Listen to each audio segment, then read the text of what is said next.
Sejam muito bem-vindos ao Boletim Conservador número 17. Eu sou Valdinei Martins, coordenador do Movimento Conservador aqui no estado do Rio de Janeiro, e hoje eu quero falar sobre um panorama geral das eleições municipais. Como se elege um vereador, qual é a relação entre vereador e prefeito, como funciona de uma forma mais básica, como funciona a Câmara dos Vereadores e quem são os personagens e qual é o papel de cada um deles aqui no Rio de Janeiro. Eu vou dar um exemplo do Rio de Janeiro, você pode adaptar para a sua cidade, aí, em qualquer estado do Brasil. Bom, aqui no Rio de Janeiro, a gente vem de uma grande influência da esquerda. A gente lembra que nós tivemos a influência do Leonel Brizola, que chegou a ser governador do Rio de Janeiro, e ele deixou aqui um legado, maldito, mas é um legado, de uma escola política. Então, depois do Brizola, a gente demorou muito tempo para se livrar desses personagens aí, como Lindbergh, Garotinho. A forma de se fazer política nos bairros, nas cidades, foi muito influenciada pelo Brizola por décadas. E isso se manteve aqui. Isso vai ter uma pequena alteração, na verdade foi uma repaginada com o César Maia, que é pai do Rodrigo Maia, presidente da Câmara dos Deputados. E em 2016 quebra-se esse ciclo com a eleição de Marcelo Crivella. E essa eleição ela é uma eleição um pouco atípica, porque ela é marcada pela influência daquele ambiente ali do impeachment da Dilma Rousseff. Então a gente tem ali, pela primeira vez, uma rejeição à esquerda, uma rejeição a essas pautas e propostas da esquerda de se fazer política. Então você tem aqui no Rio de Janeiro a eleição do Crivella, lá em São Paulo a eleição do Dória, com um discurso contrário à esquerda e às pautas que a esquerda tinha aqui no Rio de Janeiro: droga, ideologia de gênero, um discurso contra a política. Na verdade, o que se discutiu na eleição de 2016 aqui no Rio de Janeiro foram mais pautas estaduais e federais do que propriamente ditas as pautas da cidade. O que o eleitorado queria saber era qual é o viés ideológico daquele candidato. Isso era muito novidade para a maioria das pessoas, mas isso era importante. Só para traçar um paralelo, 2 anos antes, 2014, o Bolsonaro foi eleito no Rio de Janeiro com quase 500 mil de votos. Foi o deputado mais votado no Rio de Janeiro. Esse número não foi batido agora na eleição de 2018, então ele ainda é o deputado federal mais votado no Rio. Mas um detalhe aqui, o Bolsonaro fez mais campanha para o Eduardo lá em São Paulo, em 2014, do que para ele propriamente aqui no Rio. Então você já tem um eleitorado sendo chamado a atenção, despertando para esses valores da direita. Infelizmente, por uma manobra da mídia, a gente não teve aí o Flávio Bolsonaro, por muito pouco, não chegou no segundo turno. Para a gente conseguir avaliar aí o que aconteceu, o Crivella foi para o segundo turno com 27% dos votos. Em segundo lugar foi o Freixo, com 18%. Em terceiro lugar, o Pedro Paulo, com 16%. E em quarto lugar ficou o Flávio Bolsonaro. Agora vamos lá, o Flávio ficou com 14%. O Flávio não tinha muito tempo de televisão, a propaganda do Flávio era uma propaganda contra o Flávio, colada lá de homofóbico, racista. Foi nesse período que saiu aquela história do CQC, de que o Bolsonaro era racista, negócio da Preta Gil, aquela coisa toda. Ali, isso era muito carimbado no Flávio Bolsonaro. Ele teve dificuldade de lidar com essa rejeição aí, com essa propaganda negativa. E para piorar, os institutos de pesquisa davam para o Flávio Bolsonaro algo em torno de 7%, até a pesquisa boca de urna. Então, o Flávio pulou de 7% na apuração dos votos para 14%. Eu conheço muita gente que falava assim: olha, eu até queria votar no Flávio, só que o Flávio não vai para o segundo turno com 7%, vou votar no Crivella, para pelo menos o Crivella bater no Freixo. Então, creio eu que a gente poderia ter um resultado bem diferente aí, se o Flávio não perdesse esses votos para o Crivella ou para o Osório. Porque você teve o seguinte: o Flávio Bolsonaro perdia nas pesquisas para o Osório, mas na apuração chegou na frente. Então você tinha o seguinte ali: o Crivella, com uma certa força, era senador da República, tinha sido ministro da Dilma e do Lula. O Crivella tinha a força da Igreja Universal, obviamente isso foi importante para ele no período da eleição. Além disso, você tinha o Freixo unificando ali as pautas da esquerda, obviamente tinha uma pretensão ali de 18% da esquerda, isso não migraria para o Flávio, mas você tinha em terceiro lugar o Pedro Paulo, que herdou a máquina do Eduardo Paes, que fez muitas obras no Rio de Janeiro, fez muitos contratos, então tinha uma propaganda muito positiva ainda em 2016. Tudo isso pesou contra o Flávio Bolsonaro, mas a gente já percebe ali a mudança de pensamento do eleitor. Crivella vai para o segundo turno com o Freixo, obviamente. Entre Crivella e Freixo não teve muita dúvida, né? A população votou no Crivella.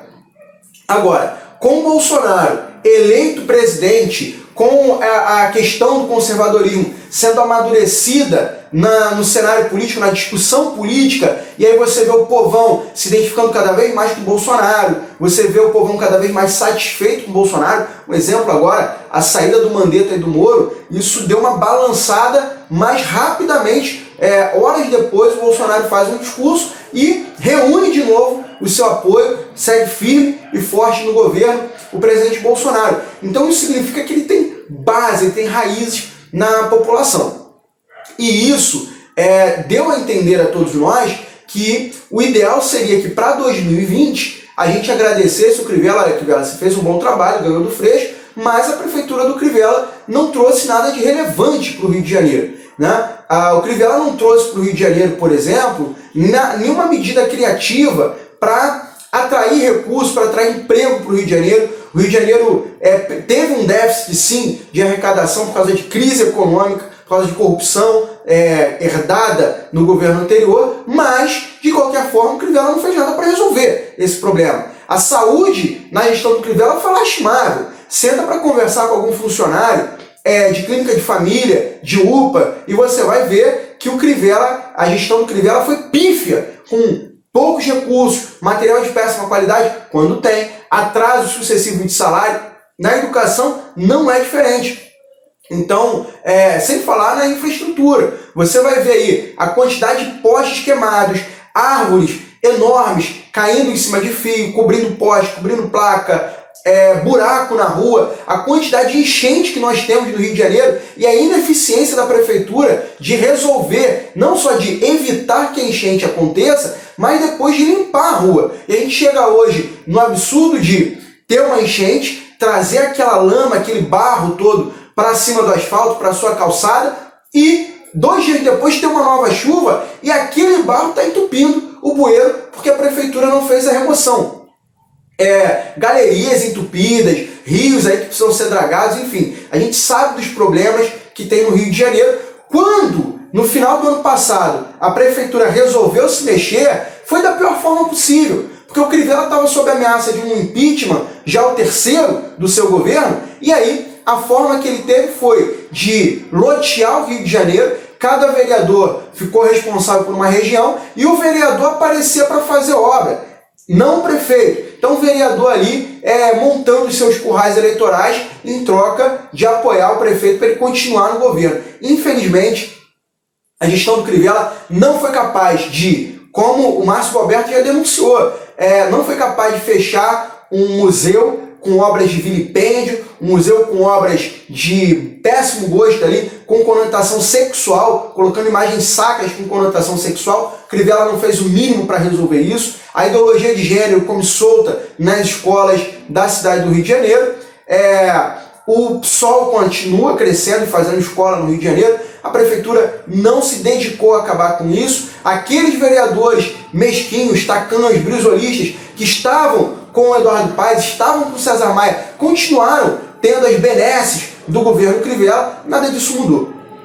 E nos parecia, até então, que o Crivella precisava de um rumo ideológico para a sua prefeitura. Então, nós imaginávamos o seguinte, olha, ou nós vamos conversar com o prefeito Crivella, chamá-lo a uma responsabilidade. Crivella, você precisa assumir um compromisso com os eleitores do Bolsonaro, um compromisso conservador. Ou a gente precisava construir uma candidatura que fosse capaz de fazer frente ao prefeito Crivella e pudesse disputar a prefeitura do Rio de Janeiro. Nesse caminho, nós conversamos com a prefeitura. Crivella não aceitou conversa, nós conversamos com o vereador Leandro Lira, que no momento entendeu que não era o momento ideal para ele se lançar à prefeitura. Nós conversamos com o deputado estadual Márcio Galberto, que sim, se dispôs a disputar a prefeitura, mas não conseguiu um espaço no partido político que desse a ele a oportunidade de se candidatar a prefeito. Isso porque quando o movimento conservador, nós, junto com Alan Frutuoso, buscamos abraçar uma pré-candidatura do Márcio Galberto, outros líderes, outros influenciadores preferiram buscar aí as benesses do prefeito Crivella, buscar o apoio, oferecer apoio ao Crivella, em troca, óbvio, de um cargo, de um apoio para a sua candidatura a vereador no Rio de Janeiro. E aí, eu quero agora explicar como que funciona isso, essa dinâmica aí de apoio, de candidatura para vereador no Rio de Janeiro. Bom, o Rio de Janeiro, ele já deixou claro em várias pesquisas, em vários comentários, se você for buscar nas próprias redes da prefeitura, a insatisfação do eleitor carioca com a gestão Crivella, principalmente no tocante às pautas conservadoras, às liberdades individuais. Essa oportunidade agora do coronavírus deixou cada vez mais claro o descompromisso do Crivella com as pautas conservadoras. É importante lembrar que, enquanto o presidente Bolsonaro ele pede a prefeitos e governadores que não dificultem o comércio, que ajudem a população de uma forma segura, responsável, circular e não perder os seus empregos, a não quebrar a economia, o Crivella investe cada vez mais pesado em controle, em vigilância, não do vírus, mas da população. O Crivella, ele vem trazer agora para a Prefeitura do Rio uma série de drones que vão sobrevoar a cidade do Rio de Janeiro para denunciar locais onde tem aglomeração. Então, se você vai à praia, se você vai se exercitar numa praça, se aquele grupo, né, de idosos vai jogar um dominó numa praça, lá estará o drone da prefeitura para repreender essas pessoas e mandar a Guarda Municipal reprimir esse tipo de atividade. Se você abrir o seu comércio, lá estará o drone da prefeitura contra você. Nós já notificamos na página do Movimento Conservador uma reportagem da EBC, Empresa Brasil de Comunicação, que noticiou que mais de 1.000 estabelecimentos foram fechados e multados, autuados por essa prefeitura Crivella através de denúncias do 1746. A minha filha nasceu no hospital da prefeitura, ocorreram ali uma série de abusos, existem senhoras que estão precisando retornar, se internar novamente por causa do parto mal feito, graças a Deus não foi o caso da minha esposa. Eu tentei ligar para o 1746 para pedir informação, para denunciar o que estava acontecendo no hospital da prefeitura e você não consegue atendimento no 1746, a menos que você ligue para denunciar aglomeração. Aí o Disque X9 funciona muito bem para fechar a igreja, para fechar estabelecimento comercial, instituição religiosa. Aí o Crivella está dedicado a fazer isso. Então é uma prefeitura que exerce cada vez mais controle, desrespeita o presidente Bolsonaro, desrespeita as pautas conservadoras e as liberdades individuais. Diz que apoia o Bolsonaro, diz que é aliado do Bolsonaro, mas governa com uma cartilha idêntica à do Wilson Witzel. E para nossa tristeza, para nosso lamento, o Crivella conseguiu trazer para si uma série de conservadores, de movimentos de direita que não se manifestam em relação a isso. Então eles criticam o Wilson, mas não criticam o Crivella, que faz algo idêntico. Por quê?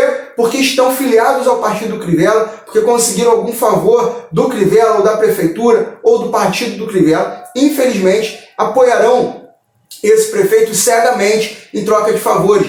E isso é muito ruim para a nossa cidade. Nós entendemos que em uma disputa entre Crivella e Freixo, nós não temos opção. A gente vai precisar votar no Crivella mesmo. Eu nunca anulei um voto, não estou disposto a anular novamente se a disputa for entre Crivella e Freixo, Crivella e Eduardo Paz, né? Entre um porco e um suíno, a gente vai ter que fazer uma escolha do menos pior, do menos imundo. Não tem jeito. Agora, o problema é quando nós precisamos criticar a prefeitura, quando nós precisamos apontar um problema, nós não podemos recuar. O Crivella precisa entender que ele vai ter ali, no máximo, um apoio de última opção, mas não um apoio cego para tudo que ele fizer. O Crivella precisa entender que ele precisa dos conservadores e não o contrário. Infelizmente, alguns líderes de movimento se venderam e se renderam ao Crivella cegamente. Não tem coragem de criticá-lo, não tem coragem de fazer uma oposição a nenhuma de suas medidas, mesmo aquelas que são tão maléficas ao povo do Rio de Janeiro. Em 2016, o prefeito Marcelo Crivella estava no auge da sua aceitação política. Isso porque ele era visto como o representante da direita carioca. Ele foi eleito prefeito para vencer Marcelo Freixo, para não deixar a esquerda chegar ao poder. Pois bem, o prefeito, com todo esse prestígio, com toda essa moral, ele conseguiu eleger no partido dele 3 vereadores. E aí, a dinâmica aí para você entender como funciona a eleição de um vereador é muito simples, né? Você pega o total dos votos válidos para vereador, divide pelo número de cadeiras, como a gente falou antes. E aí, aqui no Rio são 51 cadeiras de vereador, você pega o número total de votos válidos, cada vez que o partido chega ali a 57 mil votos, isso foi em 2016, o partido consegue uma cadeira, o vereador, né, o candidato ali mais votado, ele assume aquela primeira cadeira, o segundo mais votado a segunda e o terceiro. Então hoje, lógico, com o desgaste que o prefeito tem, com a repercussão negativa da sua gestão, que é ruim, o prefeito obviamente não faria ali mais do que um vereador. Não acredito que o partido do Crivella conseguisse mais do que um vereador. Eu acho que o máximo que eles conseguiriam aí seriam 60 mil votos. Agora, ele traz para dentro do partido dele uma movimentação política que, do ponto de vista ali, estratégia política, foi muito interessante. Trouxe para dentro do partido dele o Carlos Bolsonaro, o Leandro Lira, traz alguns representantes da política conservadora que estavam sem partido. Isso é muito importante a gente entender. Leandro Lira estava no Novo, o Carlos Bolsonaro estava no PSC. A gente não tem partido hoje para essa direita e a falha da base em construir aí uma organização, uma estrutura, acabou privilegiando nesse ponto o Marcelo Crivella. Por outro lado, isso não significa, né? Tudo bem, o Crivella é a nossa opção ali contra o Freixo, é a opção contra o Eduardo Paes. Agora, isso não significa que a rua, que o representante de movimento de rua, ele precisa automaticamente virar a camisa e passar pano para o Marcelo Crivella. Pelo contrário, nós precisávamos influenciar o Marcelo Crivella. Você está entrando aí numa ausência, já que a gente não conseguiu construir uma candidatura com o Alberto, você está entrando aí nessa ausência de opção, mas aqui vai ter uma representatividade. A rua vai estar no teu pé ali, a gente vai estar criticando, apontando o que estiver errado, a gente vai estar tentando influenciar você para um caminho mais conservador e, em última análise, a gente vai fazer uma resistência dentro da Câmara de Vereadores. O problema é que, se o partido Crivella só teria um, ele tem ali um ou outro candidato que faz 5 mil votos, 6 mil votos dentro da estrutura de governo dele. Quando você enche esse partido de conservadores, o que acontece? Nós vamos aumentar o número de votos desse partido. Isso vai fazer, óbvio, Carlos está eleito, se vier candidato, o Leandro Lira está eleito. Agora, todo o grosso desses votos, por exemplo, um partido que a gente imaginava que não passaria de 100 mil votos, que é o partido do Crivella, com 60 mil faz uma cadeira, ficaria com 40 mil votos ali que não elegeriam mais ninguém. Agora não. Com Carlos Bolsonaro, Leandro Lira e outros conservadores, esse partido vai fazer aí 500 mil de votos. E esse 500 mil de votos vai fazer o que aconteceu no PSL. Você vai eleger 3 ou 4 filé, 3 ou 4 bolsonaristas. Pô, lógico que eu quero Carlos Bolsonaro eleito. É óbvio que eu quero. É óbvio que eu quero Leandro Lira. Agora, infelizmente, nós vamos levar ali 5 vereadores no barato, 5 vereadores do partido do Crivella, cria do Crivella, comprometidos com essa gestão. E aí o que vai acontecer? Esses conservadores estarão lá na Câmara e a chance de acontecer o que aconteceu na gestão do Wilson Witzel. A gente tinha lá o PSL, com 12 deputados estaduais.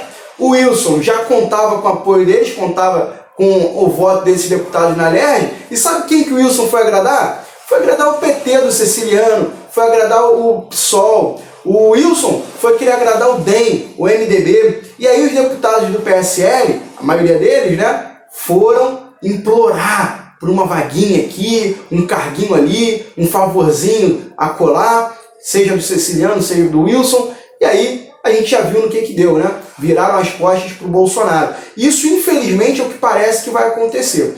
Acho que essa estrutura conservadora, mesmo que o Crivella seja reeleito prefeito, essa estrutura conservadora, ela já precisava sinalizar ao Crivella o seguinte: olha, você pode ser eleito prefeito porque nós não conseguimos construir um partido, uma candidatura para disputar com você. Tudo bem, mas nós não estamos à venda. Nós não vamos ficar aplaudindo você. Infelizmente, essa militância de direita, ela sinaliza algo completamente contrário. Quando ela acha que você é bobo, que você não vê que aquele líder de movimento de rua critica o Wilson, mas fica silencioso quando o Crivella faz a mesma coisa. Você, eleitor, precisa ir nas redes sociais do movimento A, do movimento B, do líder A e do líder B, e perguntar: vem cá, amigo, tu não critica o Crivella por quê? Você não vai cobrar uma postura do Crivella por quê? Porque quando o Crivella for prefeito e esse líderzinho de movimento aí for vereador, sabe o que vai acontecer? O Crivella vai poder oferecer para eles o que oferece hoje para os atuais vereadores. Olha, você pode comandar aqui uma clínica da família, você pode jogar um asfalto aqui e dizer que foi você que fez, você pode comandar alguma área da prefeitura, fazer uma obrinha de uma praça, e aí é só votar com a gente, é só ficar quieto. Se o sujeito não faz oposição, se ele não critica agora, imagina quando ele estiver mamando nas tetas do poder.